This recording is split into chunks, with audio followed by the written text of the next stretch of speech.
কি সিগারেট খাও? হ্যাঁ খাই। কেন খাও? কেন খাই তা তো বলতে পারবো না, বাট আমার তো একটা নির্ঘুম রাত আপনার হাতে উঠে দিতে পারতাম, তাহলে আপনি হয়তো বুঝতে পারতেন কেন আমি সিগারেট খাই। এখন থেকে আর খাবা না। কেন খাবো না? আমি বলছি তাই। আপনি বলছেন মানে? কে আপনি? আর আমার সম্পর্কে আপনি কি বা জানেন? জানি না, আমি বলছি তাই শুনতে হবে।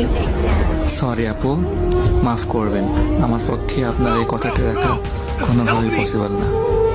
আচ্ছা, আরেকটা কথা, তুমি কি রাত জাগো? রাত জাগা পাপিরা অবশ্যই রাত জাগবে, এটা নতুন কি, এটা বলার কি আছে? আজকে রাত থেকে ভালো ছেলেদের মতো ঘুমাই পড়বা।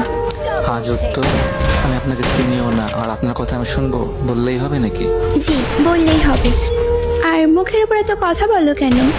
মেরে সোজা বানিয়ে দিব।